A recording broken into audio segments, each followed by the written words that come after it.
Mjomba, mjomba.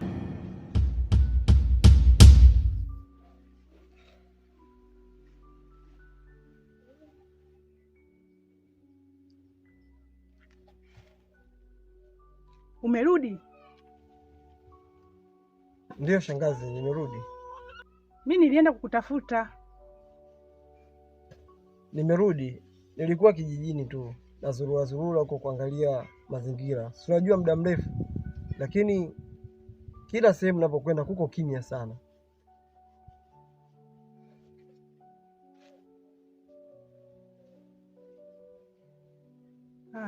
Basi mimi ngoja niende ndani. Shangazi.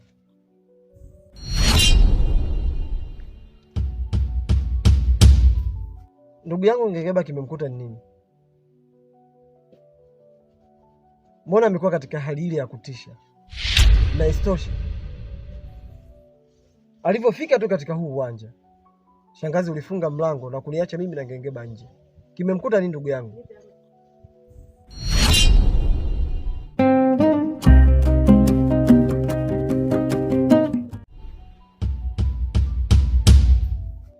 Mjomba,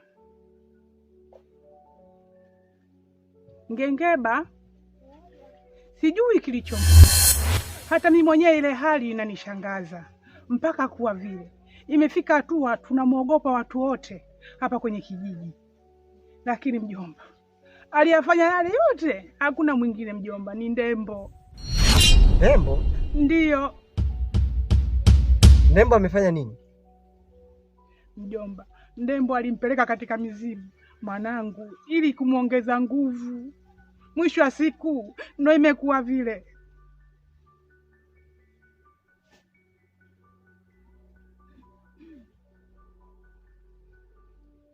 Sawa shangazi, nimekuelewa.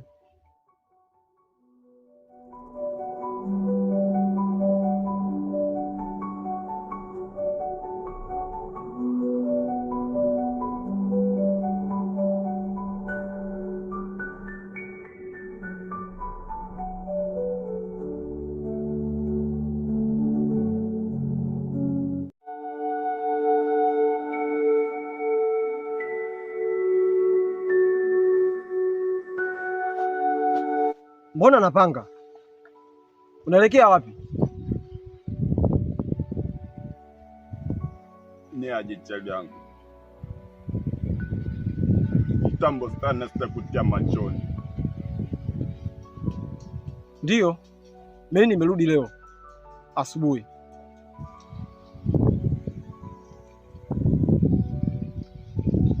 Sasa ni mwenyewe unaelewa vizuri chagangu. Unaelewa fika dadangu amedanja. Umeona kitu? Umeona kitu? Yaani hapa naenda kwa mumu, naenda kufanya hivi mwanangu, na talaka na katakata na maliza kila kitu. Yaani siwezi nikamwangalia bibi, yani oya dadangu anakufa mbele uwanja wao, manake yani afu ile oya. Kitosi, huko unapokwenda haupasi kwenda kabisa, kwa sababu mumu hahusiki na chochote juu ya kifo cha mzazi wako. Kia chete, naweza kuniambia chochote kile nikakuelewa, au sio? Yaani dadangu anakufa mbele ya uwanja wao, ndio kuniambia ni hajahusika yeye na mawajali yani dadangu mimi naliwa na Simba mbele, yani mbele ya uwanja wao. Sikia, mimi siwezi nikaelewa na siwezi nikakubali. Unanikuta mtoto wa kiume, au sio? Mtoto wa kiume kujikaza, lakini unaona chozi atakalishuki. Oa, mimi na uchungu chali yangu ese. Kitosi, mimi naelewa kila kitu kinachoendelea katika hiki kijiji. Hivyo basi, nipe lopanga nikakuelezee nini kinachoendelea katika hiki kijiji, lakini mumu hahusiki na chochote. Nipe lopanga.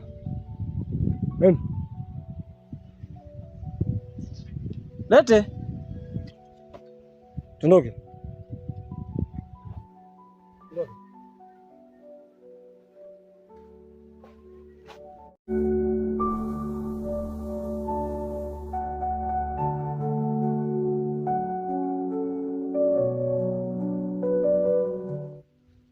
Ngengeba. Naam.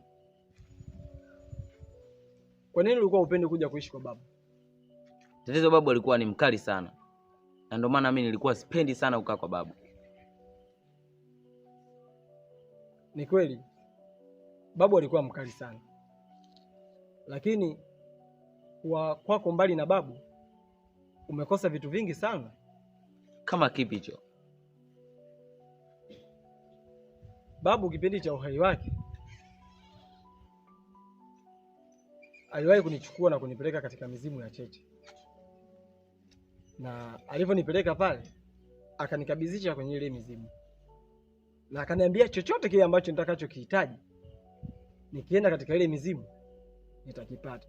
Hata kama nikiwa na changamoto yoyote, nikienda kwenye ile mizimu nikiomba, basi changamoto yangu inakuwa ni rahisi sana kutatua.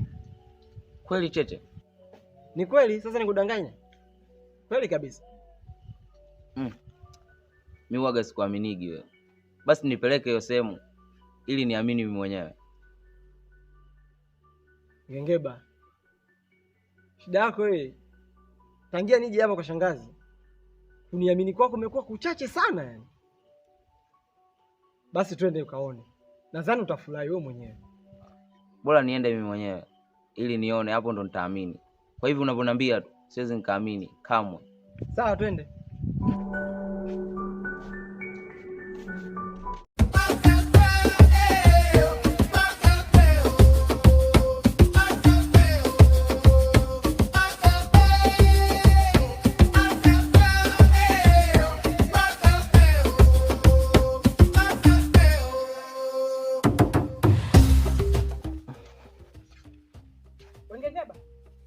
Ngengeba. Na mama.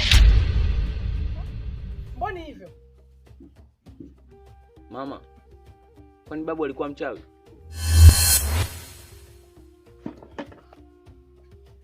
Hapana. Babu yako hakuwa mchawi.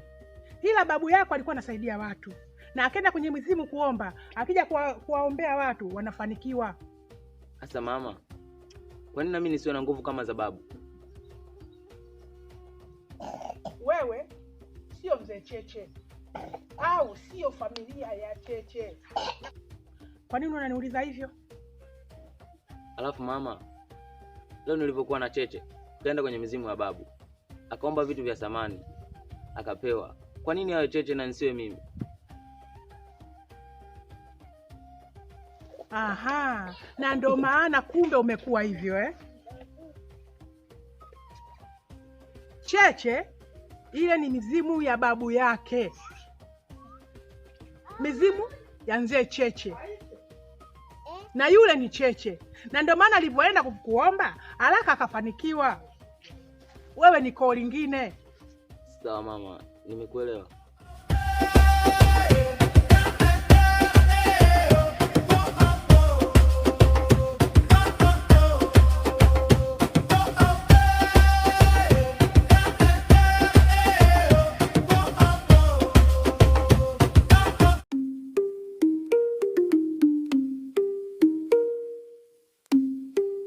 Mwenyekiti.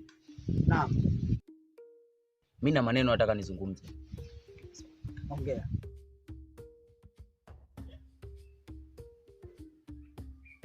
Mwenyekiti, unajua hapa kijijini hatupendi washirikina na hatutaki washirikina.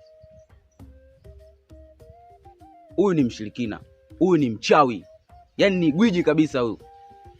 Mimi hapo mwenyekiti, cha kushauri huyu apotezwe kabisa hapa duniani. Yaani kifupi aliwe, achinjwe, tumkate kichwa huyu, apotee kabisa hapa duniani mwenyekiti. Kweli bwana. Ndio. Kweli huyu mchawi. Na huyu auliwe kabisa. Sawa, nimekuelewa.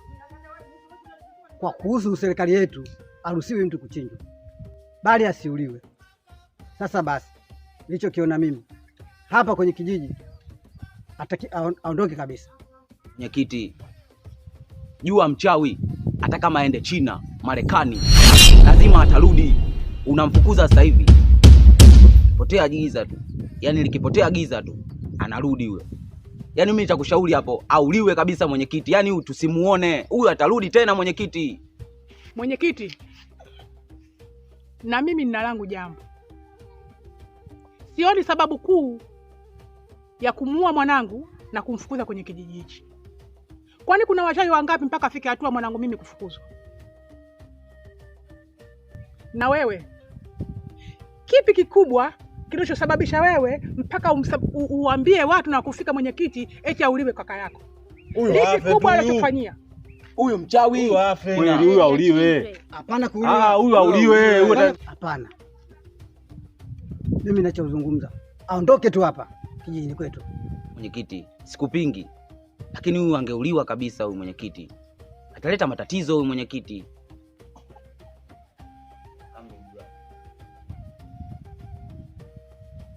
Unaelewana? Ondoka.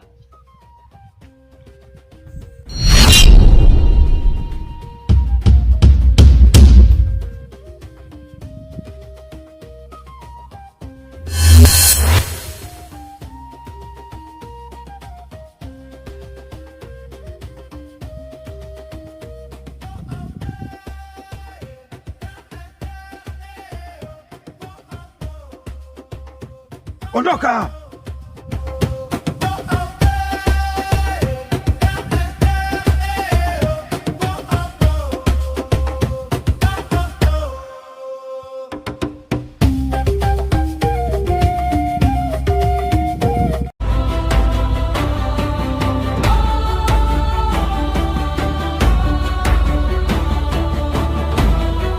Ngengema mwanangu, kitendo ulichokifanya mimi sijakipenda. Yule ni kaka yako. Kwa nini unafika hatua kuambia wanakijiji eti wamkandamize? Mama, milo inaniuma. Haiwezekani yeye ana nguvu, afu mimi sina. Afu sasa nikimwambia nielekeze hataki. Kwa nini sasa? Hata kama sasa leo umeshamfukuza kwenye kijiji au ushamuua kwenye kijiji, umepata nini? Umepata nini? Hivi kama ungekaa chini taratibu na kumwambia kaka 1 2 3 angekataa kukufunza? Nakuuliza. Mama, milo inaniuma. Haiwezekani yeye ana nguvu. Afu nikimwambia nielekeze hataki. Nifundishe basi hataki. Na ndo mama mimi nikanichonganishia kwa wanakijiji. Yaani yule angemuua kabisa, angempoteza kabisa hapa duniani. Kuondoka kwake yeye, wewe leo inauma, umepata nini? Na sitoshi, mwezio kapewa kipaji na Mwenyezi Mungu. Hata wewe utakionea kutu kipaji cha mwezio? Kama ungemwomba taratibu angekosa kukufunza. Na kama ulimwambia alikataa, mimi uliniambia? Mama, sio kila kitu naambiwa. Vingine vinaishia kisiri. Mshenzi we. Yule ni kaka yako. Hao wanakijiji wamekusaidia nini? Mimi nashangaa yule mwenyekiti ananitetea nini? Yaani wewe tungemwacha, tungenchinja kabisa. Yaani yule angepotezwa hapa duniani. Wanashangaa wamemfukuza. Yaani yule pale wangemuua kabisa. Yule mchawi kabisa yule mama. Sasa nisikilize. Yaani kama wachawi, wewe ndo mchawi namba 1. Unaotaka kumuua kaka yako mbele za watu, alafu unamtoa sadaka kwenye kijiji, umekosa haya. Hawa wanakijiji wewe watakusaidia nini mjini kawe?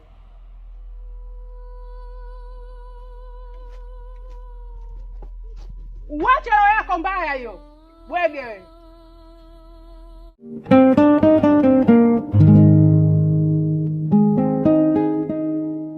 Jenga,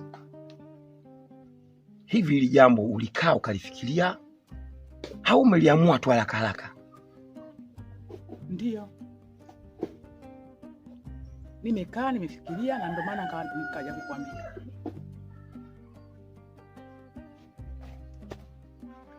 Mimi kwa uzoefu wangu na kwa maono yangu, hili jambo litakuja kukuletea matatizo. Sasa mimi nikuombe tu hili, achana nalo. Ndembo, tatizo lake kubwa linachokusumbua wewe, uoga.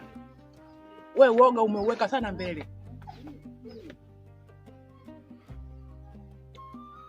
Mimi Njenga sio muoga, na kwenye swala la uoga kwangu mimi halipo kabisa.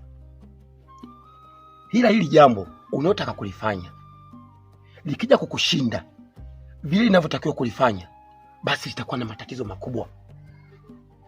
Na kwa uwezo wako wewe na kwa nguvu ulizokuwa nazo, huna uwezo kabisa wa kulizuia hili. litakuja kukupa matatizo makubwa. Achana nalo Njenga. Ndembo, mimi nitafanya. Wewe kama unaogopa, ogopa, lakini mimi nitafanya. Na nikifanikiwa kwenye hili ninalotaka kulifanya, usije kuniomba msaada.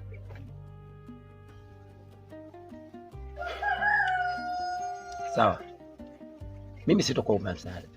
Lakini kama jambo lile uliniitia hili, mimi acha niondoke. Sawa, lakini usiondoke kwa kuchukia. Bado tungali pamoja. Ila punguza woga na wewe.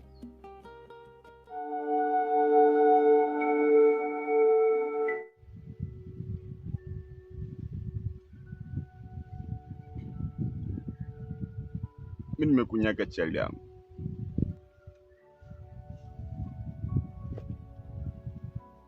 Sasa tufanye mapeleke gani mpaka ile jambo liishe chali yangu?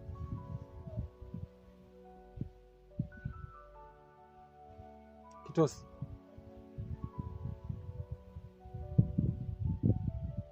hili jambo hapa kijijini litoweke na hali itulie kama zamani. Lazima ifanyike kafara. Kafara ya mbuzi, ng'ombe ama mdudu gani? Hapana, sio kafara ya mbuzi, kuku wala ng'ombe. Kafara inayohitajika kwa kufanyika ya mtoto mchanga.